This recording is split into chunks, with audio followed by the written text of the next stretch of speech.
Hello guys, the depth queen स्वागत करती है अपने डार्क डेप्थ वर्ल्ड में। और आज मैं बात करने वाली हूँ जिस फिल्म के बारे में। मैंने उस फिल्म के कुछ हिस्सों को आप लोगों के साथ हमेशा डिस्कस किया है। कोई उदाहरण अगर मुझे देने की ज़रूरत पड़ी है तो इसी फिल्म के किसी सीन से मैं रेफरेंस देती थी। तो मैंने सोचा कि मैं जब इस मूवी का डायरेक्टली और इनडायरेक्टली ही बात करती थी, डायरेक्टली तो करती नहीं थी, तो मुझे लगा कि मैं जब इस मूवी के इतने उदाहरण देकर आप लोगों तक अपनी बात पहुंचाती हूँ तो क्यों ना मैं आज इस मूवी के बारे में खुलकर डिस्कस करूं कि क्या पॉइंट ऑफ व्यू है मेरे इस मूवी को लेकर, और इस मूवी का मेरी अपनी ज़िंदगी से क्या गहरा ताल्लुक़ है। मेरी अपनी निजी ज़िंदगी में इस फिल्म में जो परिस्थितियां दिखाई हैं वो कितनी सिमिलर हैं और कितनी सिमिलर नहीं है, वो सारी बातें मैं आज आप लोगों के साथ डिस्कस करूंगी। तो चलिए, जिस मूवी को मैं डिस्कस करने वाली हूँ उस मूवी का नाम है दिल धड़कने दो। जी हाँ, बिल्कुल सही सुना आपने। जो आई थी 2015 में और इसे बनाया था जोया अख्तर ने, जो जावेद अख्तर की बेटी हैं और फरहान अख्तर की बहन हैं और हनी ईरानी की बेटी हैं। तो एक तरीके से इनका जो पूरा परिवार है वो बॉलीवुड में रचा बसा हुआ है। तो ये भी एक नेपो कोटे से आती हैं और ये डायरेक्टर है। तो एक तरीके से डायरेक्टर्स को लेकर थोड़ा सा एक रिस्पेक्टेड एटीट्यूड तो होता ही है। और जोया ने कुछ ऐसी फिल्में बनाई हैं जो चली भी हैं, और ये फिल्म भी उनमें से एक रही है, क्योंकि ये फिल्म चली तो थी क्योंकि इसकी जो स्टार कास्ट थी वो बड़ी ज़बरदस्त थी, जैसे कि रणवीर सिंह, प्रियंका चोपड़ा, अनुष्का शर्मा, अनिल कपूर, शेफाली शाह, विक्रांत मैसी। जो उस टाइम पर धीरे धीरे आप देखेंगे विक्रांत मैसी की जो जर्नी है वो सीरियल से शुरू हुई और आज जो है ओटीटी प्लेटफॉर्म तक पहुंच गई। तो विक्रांत का भी एक काफ़ी लंबा चौड़ा करियर रहा है और उनको शायद नेशनल अवार्ड भी मिला है अभी हाल ही में। कुछ 12th पास कुछ ऐसी ही फिल्म थी, मैंने थोड़ी सी देखी थी, तो वही फिल्म थी। अगर मैं उसका नाम अगर गलत ले रही हूँ तो प्लीज़ मुझे माफ़ कीजिएगा। इसमें परमीत सेठी भी हैं इस फिल्म में। तो एक अच्छी खासी लंबी चौड़ी स्टारकास्ट रही है और राहुल बोस भी रहे हैं जो प्रियंका चोपड़ा के हस्बैंड बने हैं।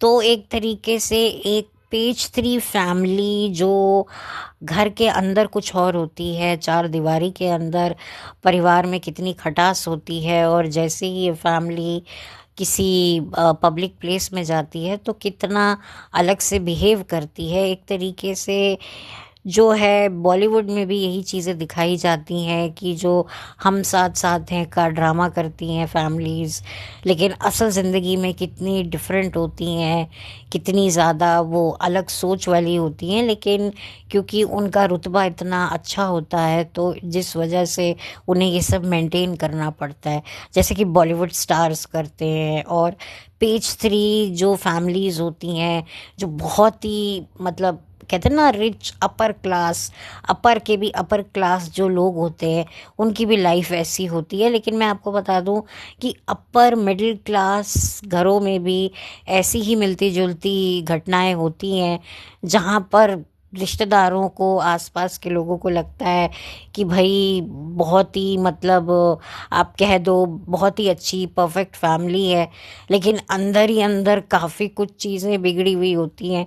या रिश्तेदारों को लगता है कि भाई बहुत पैसा है, ये अपने आप को दिखाते गरीब हैं लेकिन हैं अंदर से अमीर, इनके तो कहीं से भी उठते हैं गिरते हैं, पैसों की बारिश हो रही होती है।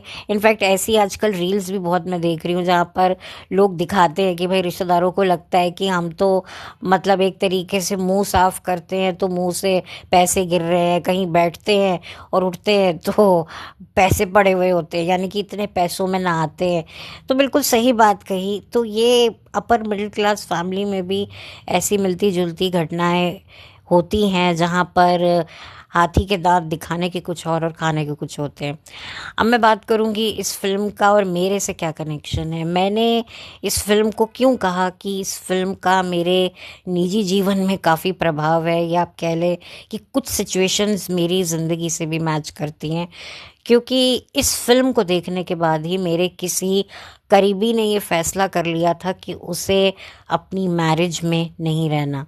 जी हाँ, बिल्कुल बिल्कुल सही सुना आपने, क्योंकि जब इस फिल्म में प्रियंका चोपड़ा को भी एक टाइम बाद ये पता चल जाता है, ये क्लियरिटी हो जाती है कि भाई ये बंदा मेरी लाइफ में मुझे नहीं चाहिए, मैं इसके साथ अपनी ज़िंदगी वेस्ट कर रही हूँ या कर रहा हूँ, जो भी आप कह लो।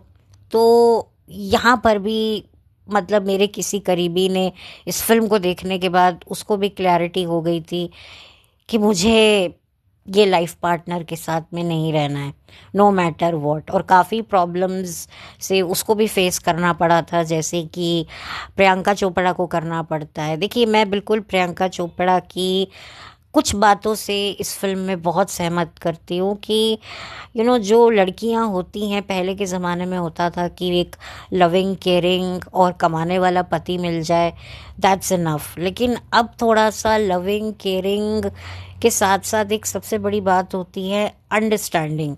जैसे कि प्रियंका चोपड़ा का जो बॉन्ड था अपने सिबलिंग रणवीर सिंह के साथ में, वही ऐसा बॉन्ड वो चाहती थी कि उसका उसके हस्बैंड राहुल बोस के साथ हो, लेकिन वो हो नहीं पाता था क्योंकि उसका हस्बैंड एक डिफरेंट माइंडसेट का था। वो कहीं ना कहीं उसे जनानी बना के रखना चाहता था। ये बात बिल्कुल सच है। मैंने कई मैरिजेस में देखा है कि हस्बैंड्स जो होते हैं ना, उनको ज़्यादा बच्चों के लिए वो चिड़चिड़ करते हैं कि बच्चे होने चाहिए, इतने साल हो गए, अगर नहीं हो रहे हैं तो चलो हम अडॉप्ट कर लेंगे, हम कुछ कर लेंगे। मतलब उनको ऐसा लगता है कि बच्चा नहीं हुआ तो पता नहीं शादी का क्या होगा। ऐसा नहीं है कि वो अपनी वाइफ्स को छोड़ने की बात करते हैं, उनको अपनी वाइफ के साथ ही रहना होता है, लेकिन उनको एक मैरिज में एक स्टेबिलिटी चाहिए, एक बच्चा चाहिए। तो यहाँ पर भी जो प्रियंका चोपड़ा की ज़िंदगी में भी यही बात थी कि हस्बैंड के साथ वो एक जो कहते हैं ना कि आपकी आप वाइब कह लो, वाइब से ज़्यादा आपका जो एक कंफर्ट लेवल होता है वो नहीं था। सबसे बड़ी बात ये है कि उसने अपनी वाइफ को अलाउ किया कि हाँ तुम जाओ अपना करियर बनाओ, मेरे घर में किसी औरत ने काम नहीं किया, तुम करना चाहती हो तो करो। लेकिन अलाउ करना और उसको अप्रिशिएट करना, उसके लिए उसको जो है वो कहना कि I am so proud of you कि तुमने इतना कुछ बनाया है, इतनी कुछ मेहनत करी है, ये एक हस्बैंड से सुनना बहुत बड़ी बात होती है, जो शायद हर एक औरत, हर एक लड़की सुनना चाहती है। जो भी मर्द उसकी ज़िंदगी में होता है, चाहे वो उसका फादर हो, चाहे वो उसका हस्बैंड हो, बॉयफ्रेंड हो, भाई हो, भाई, फादर, हस्बैंड, इन सब से कहीं ना कहीं वो चाहती है। लेकिन अनफॉर्चुनेटली उसको वो सपोर्ट नहीं मिल रहा होता। उसको वो सपोर्ट प्रियंका चोपड़ा को सिर्फ रणवीर सिंह से मिल रहा होता है, जो कि बहुत बड़ी बात होती है। नॉर्मली सिबलिंग्स जो होते हैं शादी के बाद डिस्कनेक्ट हो जाते हैं, लेकिन यहाँ पर प्रियंका चोपड़ा सबसे ज़्यादा कनेक्ट अपने भाई से थी और वो उसको सपोर्ट करता था। इनफैक्ट उसने अपने फादर को ये बात कही भी कि जो क्वालिटीज़ आप मेरे में ढूंढ रहे हो वो क्वालिटीज़ आपकी बेटी में है।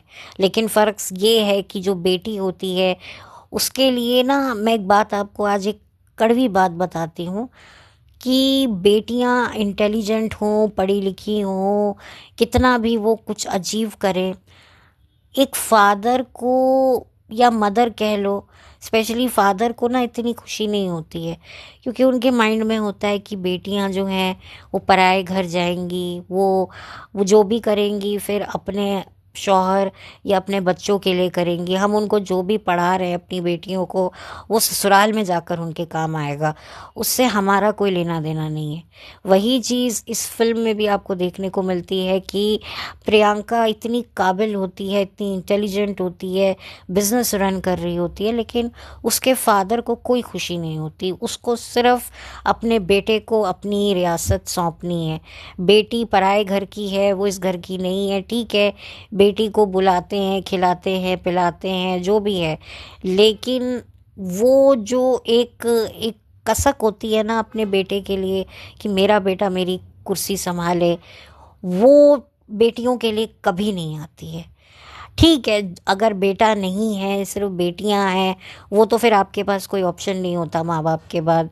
लेकिन अगर आपका बेटा है तो हर बाप चाहता है कि मेरे बाद मेरी कुर्सी पर मेरा बेटा ही बैठे। बेटी का होता है कि भाई बेटी कल को शादी करके चली गई, दामाद है, कल को वही ना मेरा खा जाए। तो एक वो भी होता है, एक वो भी एक दिमाग में होता है। तो ये एक बहुत बड़ी रियलिटी है, और इस वजह से जो लड़कियों का जो भी हार्डवर्क होता है टेक्निकल ग्राउंड्स पे, वो इतना अप्रिशिएट नहीं हो पाता है। ठीक है, मैं ये नहीं कहती फादर्स बेटियों को पढ़ाते नहीं हैं, प्यार नहीं करते। एक बाप हमेशा अपनी बेटी को बहुत प्यार करता है, क्योंकि उसके माइंड में ये होता है कि भाई ये कुछ वक्त के लिए ही हैं, उसके बाद तो ये पराए घर चली जाएंगी। तो इस वजह से भी एक फादर का अपनी बेटी के साथ में एक अलग बॉन्ड होता है। वो ज़्यादा उनको अच्छा नहीं लगता कि बेटियां घर के काम करें। बेटियां जो हैं उनको माएँ अगर कुछ कह रही होती हैं तो माँ से ही लड़ पड़ते हैं कि क्यों उसको डांटती है, क्यों ये करती है। क्योंकि उनको पता है कि भाई बेटियों ने आगे जाके ससुराल में सास और जेठानी देवरानी से गालियाँ सुननी है। तो अभी जब तक यहाँ पर है हमारे पास, तो हम इसे प्यार से रखें, इसको संभाल के रखें, इसकी हर ख्वाहिश पूरी करें। तभी जो फादर्स होते हैं, बेटियाँ कुछ भी कहती हैं तो मान लेते हैं। तो एक उनके पीछे एक ये माइंडसेट होता है। उधर माएँ होती हैं जो बेटों को लेकर पॉसेसिव होती हैं, उनको लगता है कि एक बार बहू आएगी तो ये बहू का हो जाएगा, जब तक मेरे पास है तो मैं इसको लाड करूं, इसको ये करूं। तो ये एक माइंडसेट होता है, और यही इसके पीछे एक वजह होती है, और यही चीज़ आपको इस फिल्म में भी देखने को मिलेगी। और सच में मैंने भी कहीं ना कहीं इस चीज़ को एक्सपीरियंस किया है। मैं खुद भी ये बात महसूस करती हूँ कि मुझ में काफ़ी क्वालिटीज़ मेरे फादर जैसी हैं, लेकिन कुछ कारणों की वजह से, कुछ अपनी कमज़ोरियों की वजह से, कुछ अपनी गलतियों की वजह से मैं कभी भी अपने फादर को प्रूव नहीं कर पाई। मैं ये नहीं कहती मेरे फादर ने कभी मुझसे कुछ मांगा या शिकायत करी या कभी उन्होंने मुझसे कहा। वो बहुत पहले ही ये बात समझ चुके थे कि मेरी बेटी कभी शादी नहीं करेगी और कभी दूसरे घर में नहीं जाएगी। इस बात को उन्होंने कहीं ना कहीं एक्सेप्ट तो कर लिया, लेकिन मैं चाहती थी कि मैं कहीं और से उनको साबित कर सकूं, लेकिन मैं नहीं कर पाई। और इस चीज़ का गम अभी भी मुझे कभी कभी होता है। और इनफैक्ट मैं आपसे कहूँ तो किसी ने मुझसे यही बात कही थी जो रणवीर सिंह ने प्रियंका चोपड़ा के लिए कही थी कि भाई क्वालिटीज़ जो हैं फादर की वो इसमें हैं। तो मुझे भी ये बात जब सुनने को मिली ना तो मुझे अच्छा लगा, लेकिन अपने ऊपर काफ़ी मुझे शर्म आई, गुस्सा भी आया कि काश मैंने अपने फादर को साबित किया होता। तो मेरे फादर ने बहुत सारी सिचुएशन में मुझे सपोर्ट किया है, मुझे एक्सेप्ट किया है, जिसके लिए मैं हमेशा मरते दम तक उनकी आभारी रहूँगी। लेकिन मुझे कहीं ना कहीं लगता है कि मैंने अपने फादर को नहीं, कहीं ना कहीं मैंने डिसअपॉइंट किया है। वो सेटिस्फाई मैंने अपने फादर को नहीं किया जो मुझे करना चाहिए था। आप इस फिल्म में देखेंगे कि अनिल कपूर को भी अपनी बेटी के लिए रियलाइज़ होता है जब राहुल बोस उसके साथ बड़ा ही बुरा व्यवहार कर रहा होता है, तो फिर जो अनिल कपूर का जो छुपा हुआ फादर होता है, जो उसके अंदर की जो बप्ता होती है अपनी बेटी के लिए, जो एक प्रोटेक्टिव नेचर होता है, वो एकदम से जाग जाता है कि how dare you to talk to, मेरे बेटी के साथ कैसे हिम्मत हुई तुम्हारी इस तरह की बिहेव करने की। तो ये फादर का प्यार होता है बेटी के लिए, लेकिन वो एक माइंड सेट है कि भाई लड़की है तो शादी करनी है, जो भी करना है भाई शादी के बाद करे, जैसा भी है। तो ये एक मुझे चीज़ काफ़ी कनेक्टेड लगी। हाँ, इसमें एक चीज़ दिखाई गई जब फरहान अख्तर राहुल बोस को ये कहता है कि भाई प्रियंका को बिजनेस करने के लिए तुम्हारी परमिशन लेने की ज़रूरत है। अब देखिए बात यहाँ पर ये आती है कि जब आप किसी से शादी करते हो, शादी से पहले आपको अपने पेरेंट्स को किसी चीज़ के लिए एक कहते हैं ना, एक वो लेना पड़ता है, सैंक्शन लेना पड़ता है, आउट ऑफ रिस्पेक्ट कह लो कि मेरे माँ बाप हैं, अगर मैं ये चीज़ उन्हें बताकर कर रही हूँ तो अच्छा है, ग्रीन सिग्नल मिल जाएगा। जैसे सड़क पर भी हम जा रहे होते हैं तो येलो लाइट होती है तो वेट करते हैं, रेड लाइट होती है तो स्टॉप करते हैं, तो ग्रीन लाइट में होता है कि चलो अब ग्रीन लाइट मिल गई है, अब हम आराम से जो हैं वो गाड़ी चलाएंगे। तो कुछ ऐसे कुछ फॉर्मेलिटीज़ व्यवहार होता है। अगर हम ऐसे ही अपने माँ बाप से अगर ऐसे ही करते रहेंगे तो कितना ख़राब लगेगा। तो ऐसे ही जब आप शादी करते हो तो आउट ऑफ रिस्पेक्ट आप अपने पार्टनर से कहते हो कि मैं ये चीज़ करना चाहती हूँ या चाहता हूँ, तो कोई तुम्हें एतराज़ तो नहीं है। अगर वो नहीं कहता है तो आपको एक आपके मन में ये होता है कि रिलैक्स होते हो कि हाँ यार, इसको कोई एतराज़ नहीं है तो अब मैं ये चीज़ कर सकता हूँ या कर सकती हूँ। तो वो चीज़ मुझे फरहान अख्तर की वो डायलॉग थोड़ा अजीब लगा कि भाई परमिशन लेने की क्या ज़रूरत, बात परमिशन लेने की नहीं है, बात एक रिस्पेक्ट की होती है कि भाई एक दूसरे के साथ एक व्यवहार है। जैसे कि एक वाइफ पूछती है आज मैं क्या बनाऊं, तो हस्बैंड कहता है जो मर्जी हो बनाओ। तो हस्बैंड को भी पता है कि भाई इसको जो बनाना है वो बनाएगी, लेकिन एक वाइफ को होता है कि चलो मेरा हस्बैंड यहाँ अभी घर पे है तो चलो मैं उससे पूछ लेती हूँ, हो सके अगर मुझे लगेगा तो मैं वही चीज़ बना दूंगी, नहीं तो कोई और आइडिया लेकर कुछ और बना दूंगी अगर वो कोई डिश का नाम बताएगा। तो ये एक व्यवहार होता है, ये एक व्यवहार होता है जो देखने में अच्छा लगता है। तो अगर कुछ भी ऐसा व्यवहार नहीं होगा तो फिर रिलेशनशिप में भी कोई मज़ा नहीं आएगा कि भाई कोई किसी से कुछ कह ही नहीं रहा है, तो ये एक स्वच्छंदी आप हो जाते हो, तो वो नहीं होना चाहिए ना। तो वो चीज़ मुझे ये फिल्म की ठीक नहीं लगी। बाकी तो मैं हमेशा कहती हूँ जैसे कि प्रियंका चोपड़ा को भी था कि मैं मतलब क्या ऐसी कमी है हमारे रिश्ते में जिसकी वजह से मुझे अलग रहना चाहिए, क्योंकि दुनिया सवाल करती है कि भाई क्यों तुम्हें तलाक चाहिए, पति तुम्हारा ऐसा चरित्र का भी अच्छा है, सब कुछ अच्छा है, अमीर घर है, तो क्या रीज़न है। तो फिर उसको वो रीज़न समझ में आता है कि भाई मैं एक ऐसा लाइफ पार्टनर चाहती हूँ जिसके साथ मैं अपना दिल खोल सकूँ, अपना मन खोल सकूँ। तो ये फाइनली उसको समझ में आ जाता है। अब बात करेंगे रणवीर सिंह की, तो रणवीर सिंह अपना कुछ करना चाहता है, अपनी लाइफ को वो समझना चाहता है, वो ग्रो करना चाहता है, लेकिन फादर का उसको कंट्रोल करना कि तुम्हें मेरा बिजनेस सीखना है, मेरी तरह बनना है। एक बाप को हमेशा ये रहता है कि मेरा बेटा ही मुझे मेरी लेगेसी को आगे बढ़ाए, जैसा मैं करता हूँ मेरा बेटा भी वैसा करे, मैं जो डिसीजंस लिए हैं लाइफ में मेरा बेटा भी उन्हीं डिसीजंस को एक फुटप्रिंट की तरह उन पर मानकर चले। तो ये फादर का एक माइंड सेट होता है। तो ये भी मैंने अपने आसपास देखा है कि बाप बेटे के बीच में क्लैशेस होते हैं। बेटा कहता है मुझे एक अच्छा बुरा समझने के लिए एक प्लेटफॉर्म तो दो, आप जिसको अच्छा कह रहे हो क्या पता मुझे तो वो अच्छा नहीं लग रहा, लेकिन बाप कहता है नहीं, तू बेकार में इसको बुरा कह रहा है, ये है अच्छा। ठीक है, आप अपने अपने ओपिनियन शेयर कर सकते हो, लेकिन प्रॉब्लम ये होती है कि आप चीज़ों को थोपने लग जाते हो। जैसे कि इस फिल्म में करियर, शादी, ये अनिल कपूर की तरफ से अपने बेटे पर वो थोप रहा था, प्रेशराइज कर रहा था।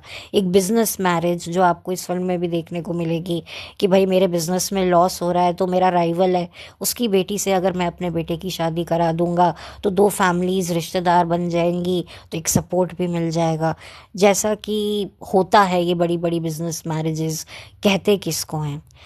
तो एक माँ जो शेफाली शाह थी, वैसी माँ भी मैंने देखी हैं कि हस्बैंड जो आता है मुंह में बोल देता है बीवी को कि तू मोटी हो गई है, तू ये हो गई है, बट दुनिया के सामने आई लव माई वाइफ, लेकिन अंदर खाने जो है मियाँ बीबी के बीच में बहुत ही कलेश है और वाइफ फ्रस्ट्रेटेड होती है और वो कहीं ना कहीं अपने बेटे को सपोर्ट करती है, क्योंकि वो ये समझती है कि हस्बैंड तो मुझे समझता नहीं लेकिन मेरा बेटा मुझे समझता है, वो मेरी बात सुनता है, तो क्यों ना मैं उसके लिए स्टैंड क्यों नहीं लूँ। और उधर मिलती है अनुष्का शर्मा रणवीर को, जो उसको रियलाइज़ करवाती है कि इंडिविजुअलिटी क्या होती है लाइफ में। अपनी इंडिविजुअलिटी के लिए वो घर से भाग जाती है और अपने पैशन को वो फॉलो करती है। तो उसकी जो इंडिपेंडेंट पर्सनालिटी को देखकर रणवीर सिंह भी कहीं ना कहीं प्रभावित होता है कि यार एक लड़की होकर वो इतना सोच सकती है, लाइफ को अपने नज़रिए से देख सकती है, तो क्या मैं वो नज़रिया क्यों नहीं अपनाना चाहता, मैं क्यों नहीं वो नज़रिया देख सकता हूँ। तो ये सारी बातें समझ में आने लगती हैं सब कुछ। फिर बाद में तो सिचुएशन ठीक हो ही जाती है और जो प्रियंका है वो राहुल बोस से अलग हो ही जाती हैं और राहुल बोस को भी ये बात समझ में आ जाती है। तो ये कहानी है फिल्म की और ये मैं कह सकती हूँ कि ये फिल्म बहुत ज़्यादा, इस फिल्म ने मेरी ज़िंदगी को काफ़ी जो है प्रभावित किया है और कहीं ना कहीं चीज़ें मेरे आसपास रही हैं, मैंने ऐसी सिचुएशन अपने आसपास देखी है। तो इस वजह से ये फ़िल्म मेरे थोड़े से दिल के करीब रही है और मैंने इस फिल्म का काफ़ी बार रेफरेंस आप लोगों को दिया है। और सन 2015 में ये फिल्म आई थी और शंकर एहसान लॉय का म्यूज़िक था, जावेद अख्तर साहब ने गाने लिखे थे। इसका शायद सबसे अच्छा गाना वो पंजाबी सॉन्ग था, गल्ला गोरियां, वही एक अच्छा सॉन्ग था, पार्टी सॉन्ग था। और ये 10 साल पहले ये पिक्चर आई थी। और प्रियंका चोपड़ा का भी एक गाना है टाइटल सॉन्ग दिल धड़कने दो का, जिसको उन्होंने ही गाया है फरहान अख्तर के साथ में। और मैं कहूँगी कि प्रियंका चोपड़ा को काफ़ी मिस करता है बॉलीवुड। तो इस फिल्म में भी मैं मानती हूँ कि बहुत सारे लोग इस फिल्म से कनेक्ट नहीं कर पाते, क्योंकि अभी भी लोग नहीं समझ पाए कि रिलेशनशिप क्या होते हैं। क्योंकि पहले क्या होता था कि आपको बांध दिया जाता था एक इंसान के साथ में, भले ही लव मैरिज करो या अरेंज मैरिज करो, शादी हो जाती थी तो जो है चल रहा है ठीक है, उस पर कभी गौर ही नहीं किया जाता था। लेकिन अब क्या है, कपल गौर करते हैं। अब तो पता नहीं कपल काउंसलिंग है, पता नहीं थेरेपी है, कोचिंग है, पता नहीं क्या क्या कपल्स लेते हैं। और इस फिल्म में भी आपको देखने को मिलेगा कि भाई कपल्स कहते हैं कि भाई किस कपल में लड़ाई नहीं होती, एडजस्ट करो, कॉम्प्रोमाइज़ करो, फैमिली प्लान करो, ये करो वो करो। तो एग्जैक्टली यही सारी बातें मैंने भी अपने आसपास सुनी है कि कपल को बहुत इजीली ये बात कह दी जाती है कि भाई अगर मैरिज में अच्छा नहीं चल रहा है तो फैमिली प्लान कर लो, फिर सब कुछ अच्छा हो जाएगा। क्यों अच्छा हो जाएगा? क्योंकि वाइफ का ध्यान बच्चे में चला जाएगा और हस्बैंड का ध्यान कमाने में चला जाएगा, दोनों एक दूसरे के साथ ज़्यादा टाइम स्पेंड नहीं करेंगे। सॉरी, एक दूसरे के साथ टाइम स्पेंड नहीं करेंगे और एक दूसरे से जब टाइम स्पेंड नहीं करेंगे तो झगड़ा नहीं होगा। तो ये होता था और कभी कभी ये आइडिया काम भी आ जाता था। और कभी कभी ये भी होता था, आज की तारीख में तो बच्चे होने के बाद कपल में और भी ज़्यादा कले कलेश बढ़ गया है, क्योंकि अब माँ बाप दोनों को बच्चे में मोह रहता है। पहले हस्बैंड का रोल शुरू होता था जब बच्चा टीनेजर हो जाता था, तब फादर का एक रोल निकल के आता था। उससे पहले तो मतलब मदर ही सब कुछ हैंडल करती थी। अब मदर्स वर्किंग है तो वो एक्सपेक्ट करती हैं कि हस्बैंड भी बच्चा संभालने में हेल्प करे। तो इससे क्या हो गया है कि दोनों एक दूसरे की गलतियां निकालते हैं। बाप को लगता है मैं अच्छे से बच्चा संभालता हूँ, माँ को लगता है मैं माँ हूँ, मैं अच्छे से संभालती हूँ। तो एक वो अलग मसला शुरू हो गया है। अब वो गलत है सही है, हस्बैंड को बच्चा संभालना चाहिए नहीं संभालना चाहिए, मैं उस पर बात ही नहीं कर रही। मैं यहाँ एक रीज़न बता रही हूँ। तो ये जो एक बेसिक सा माइंडसेट होता है कि भाई तलाक लेने की क्या वजह है। ठीक है, मैं भी मानती हूँ कि छोटी छोटी बातों में तलाक लेना गलत है, लेकिन एक ये भी तो सच है कि जिस इंसान के साथ आप रहते हुए भी उसके साथ कोई बात ही शेयर ना कर पाओ, तो फिर क्या है वो? फिर आपके लिए एक एटीएम मशीन है या आपके लिए एक सर्वेंट ही है एक तरीके से, जो आपके काम कर रहा है और आप थोड़ा बहुत उसके काम कर रहे हो। ठीक है, ऐसे गाड़ी चल रही है। लेकिन अगर आपको एक अच्छी मैरिज चाहिए तो दो लोगों का एक मेंटल कंफर्ट लेवल तो होना चाहिए। लेकिन ये बातें हमारे बड़े बुजुर्गों को नहीं समझ में आती हैं। उनको लगता है अरे हमने भी तो ये किया है, इसमें क्या हो गया। तो यही माइंडसेट जो होता है माँ बाप का होता है, और वही माइंडसेट वो अपने बच्चों का भी बनाने की कोशिश करते हैं। तो ऐसी ही जद्दोजहद से जूझते प्रियंका चोपड़ा और रणवीर सिंह दिखाई देते हैं, जिनका भाई बहन का जो बॉन्ड है वो काफ़ी अच्छा है। और मेरी ज़िंदगी में भी मेरे सिबलिंग्स के साथ में मेरा बॉन्ड काफ़ी अच्छा है। और ये भी एक कारण है जिससे मैं इस फिल्म से कनेक्टेड फील करती हूँ। तो बहुत कुछ इसमें सिचुएशंस हैं, हालांकि और भी एक सिचुएशन है लेकिन वो से मैं डिस्कस नहीं कर सकती हूँ। लेकिन यस, हस्बैंड वाइफ के बीच के जो ये रिलेशनशिप होते हैं, औरत का अपने हस्बैंड को किसी और औरत को तवज्जो देना, फिर फ्रस्ट्रेटेड हो जाना, ये भी चीज़ें मैंने देखी हैं अपनी लाइफ में आसपास, क्योंकि मैंने बहुत टूटी हुई शादियाँ देखी हैं। तो ये सारी सिचुएशंस को मैंने बहुत करीब से देखा है।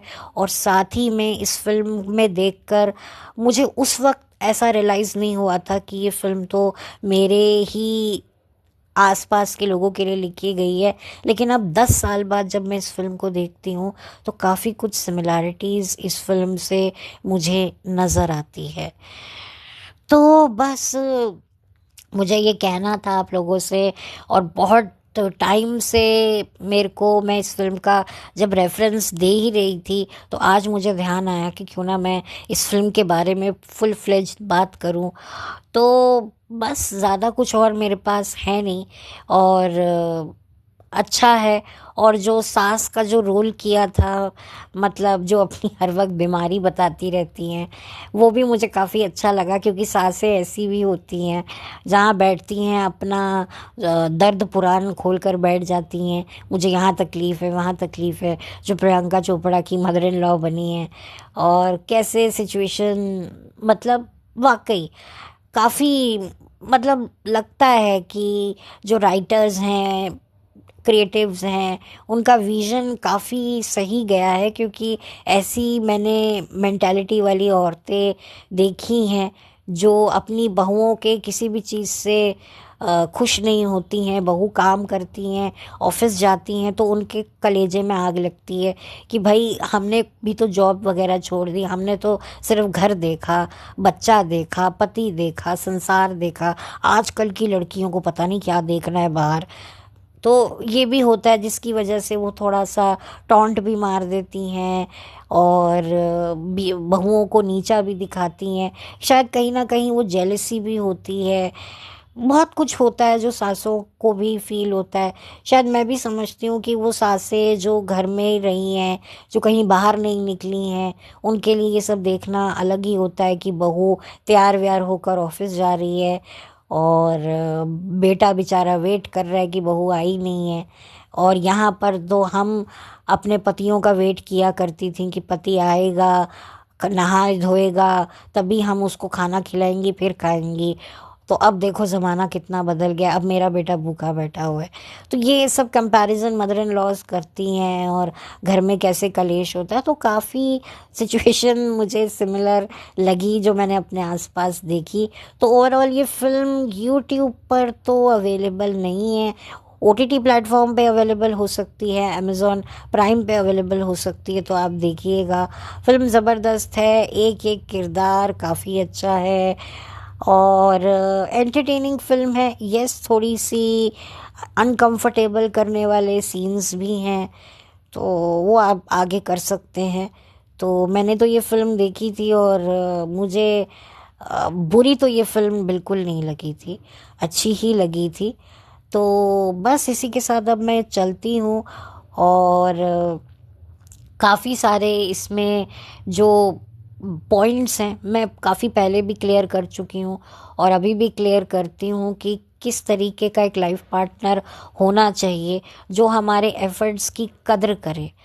स्पेशली जो लड़कियां होती हैं वो यही चाहती हैं कि जो हमारा लाइफ पार्टनर हो वो हमारे एफर्ट्स मेहनत की कद्र करे। पहले क्या होता था, औरतें खाना बनाती थीं, मर्द खाते थे, कुछ मुंह टेढ़े मेढ़े बनाते थे, कभी कभी अच्छा बना होता था तो भी अप्रिशिएट नहीं करते थे। औरतें ये सोच लेती थी कि चलो और नुक्ता चीनी नहीं निकाली है तो अच्छा ही बना होगा। बट अब एक विमेन चाहती है कि उसे उसका बंदा अप्रिशिएट करे, उसको सपोर्ट करे। तो ये बातें जो हैं वो सिर्फ जो हैं लड़कियां ही समझ सकती हैं। कभी कभी लड़कियों की माएँ भी नहीं समझ पाती हैं। उनको लगता है कि भाई ज़्यादा कमाने लगी है तो कुछ भी अपनी मनमानी कर रही है। जैसे कि इस फिल्म में भी दिखाया कि शेफाली शाह जो है वो प्रियंका को टॉन्ट मार देती हैं कि तुम कमाने लगी हो, तुम बिजनेस करने लगी हो, तो तुम्हारा दिमाग कुछ ज़्यादा ही चल रहा है। देखिए, मैं मानती हूँ कि कुछ लड़कियों का दिमाग चल जाता है पर हर लड़की का ऐसा नहीं होता है।